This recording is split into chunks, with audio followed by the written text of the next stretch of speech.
오늘은 아이들이 공부를 잘하게 하기 위해서 우리 부모는 어떤 환경을 만들어 주어야 하는지에 대해 얘기해 볼까 합니다. 그럼 시작하겠습니다. 저희 집 이야기로 또 시작할까요? 저희 첫째 아이는 말씀드렸다시피 하고 싶은 것이 많은 아이예요.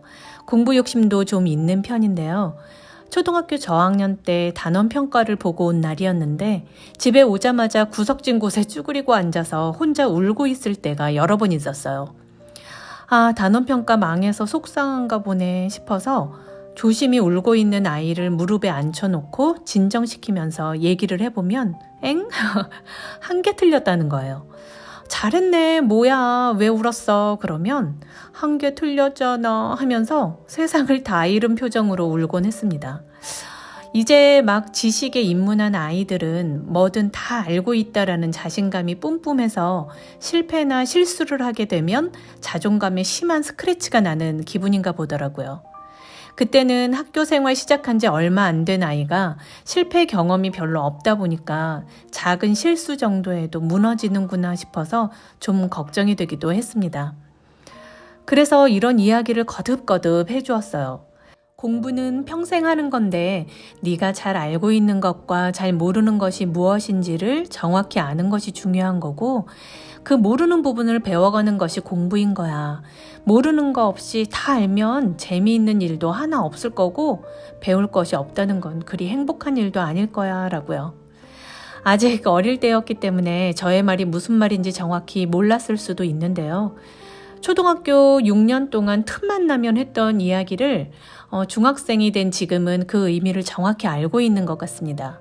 요즘 말로 메타인지가 키워진 거죠. 그래서 지금은 수학 문제를 풀다가 모르는 것이 있거나 틀린 문제가 있으면 째려봅니다.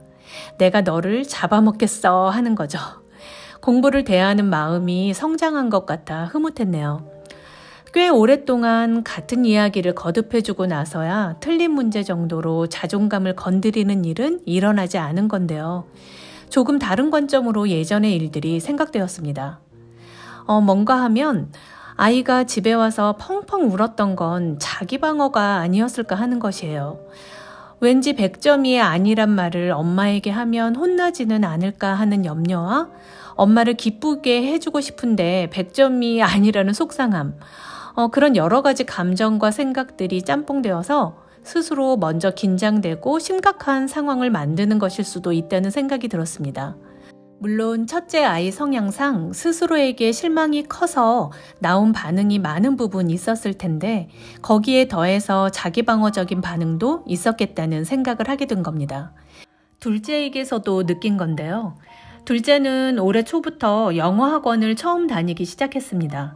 학원에선 매 시간 테스트를 보고 아이의 점수를 매번 알려주시는데 학원이란 환경에 익숙치 않은 둘째는 당연히 적응기를 겪으면서 그리 괜찮은 점수를 받지 못했습니다.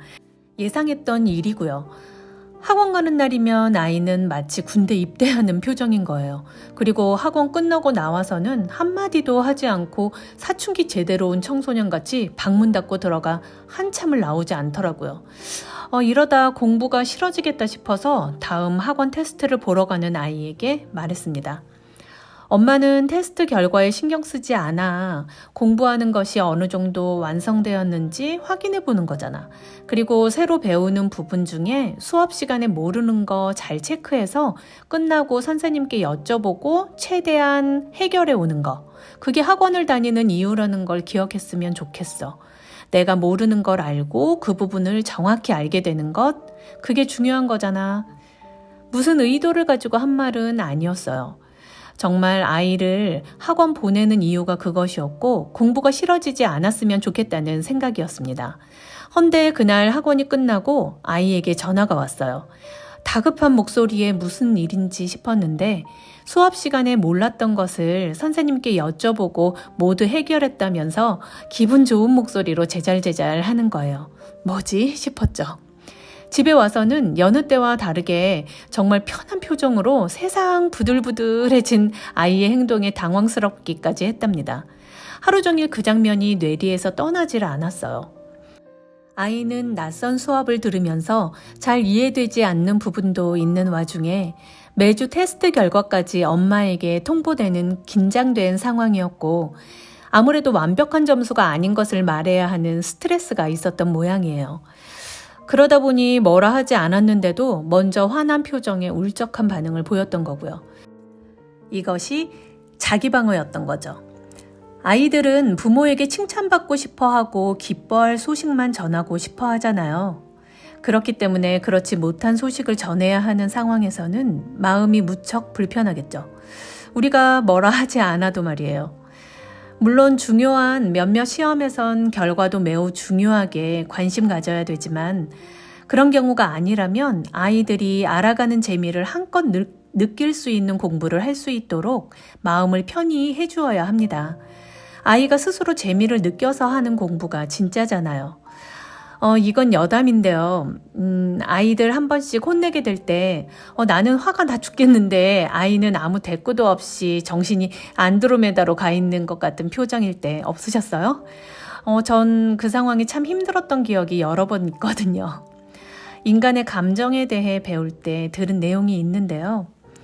상대에게 큰 소리를 듣거나 혼이 날 때 아이들의 뇌는 파충류의 뇌처럼 반응한다고 해요.